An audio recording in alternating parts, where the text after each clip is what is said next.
Israel will keep committing genocide to remain in power and to be rich at the detriment of the rest of humanity. Capitalism in core countries such as the United States and the United Kingdom will be threatened if the Middle East was free and not controlled by other foreign countries such as the United States and the United Kingdom.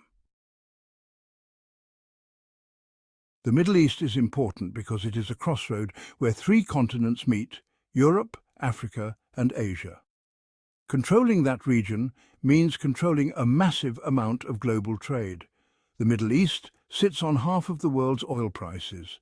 Controlling oil prices means controlling prices of anything associated with oil, which is pretty much everything. The Middle East sits in the heart of the Islamic world. The Ottomans, Mamluks, Ayyubids, Fatimids, Abbasids, Umayyads and Rashidun all ruled that region with one unifying factor: Islam. If someone wants to unify the Islamic world, be it caliphate system or simply a NATO-like union or an economic union like the EU, they will have a hard time when the heart of the region is under foreign control. All of the above means the Middle East is simply too important to allow the region to be economically, politically and militarily independent. Implanting a Western country or a Western colony in the region became important to ensure the core countries maintained control and to project power. This Western colony is known as Israel. A president once said, "Were there not an Israel, we would invent an Israel to protect our interests in the region."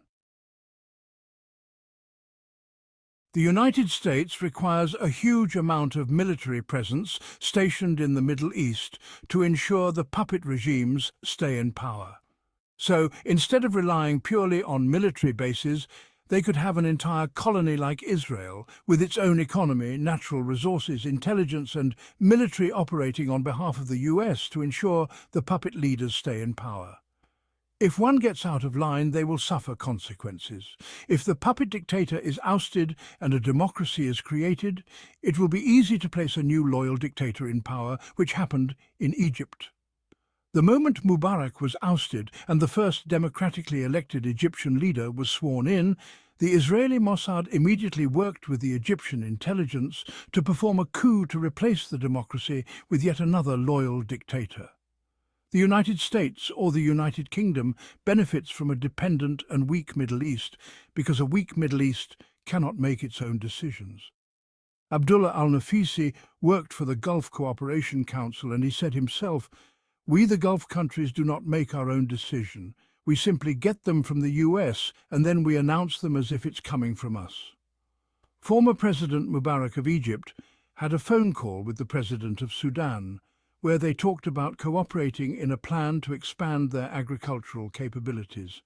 The plan was supposed to secure enough food for the Arab world without the need to import anything.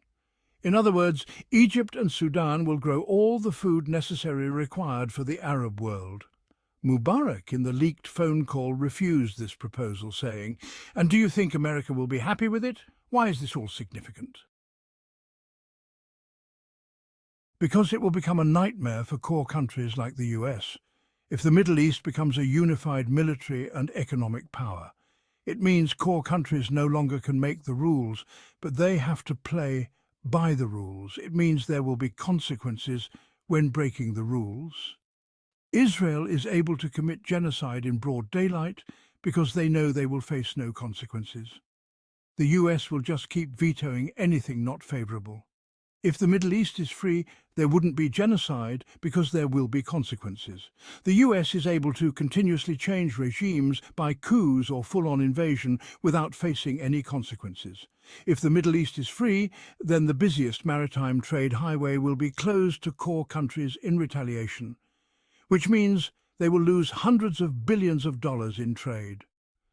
Half of the world's oil will no longer be in the hands of the US, which means a free Middle East will retaliate against the US by scrapping the petrodollar. This will inflict major damage to the dominance of a core country like the US. Today, when the US sanctions a country, that usually means that country's economy will get wrecked. No petrodollar means the countries that get sanctioned no longer get completely wrecked.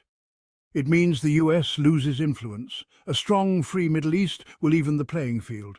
It means we will live in a multipolar world, meaning core countries will have to navigate a more competitive geopolitical landscape. They won't be able to simply solve their problem by regime change or coups, but with negotiating deals and sticking by them because of consequences. A free, strong Middle East may not be advantageous for the top 1/10% in core countries who own the vast majority of wealth, but it will be better for average people in general. Therefore, I believe we should figure out how we can free Palestine and the Middle East so that the whole world can be free. Live in peace and harmony with all people on Earth. This way, we can make life better for all people on Earth.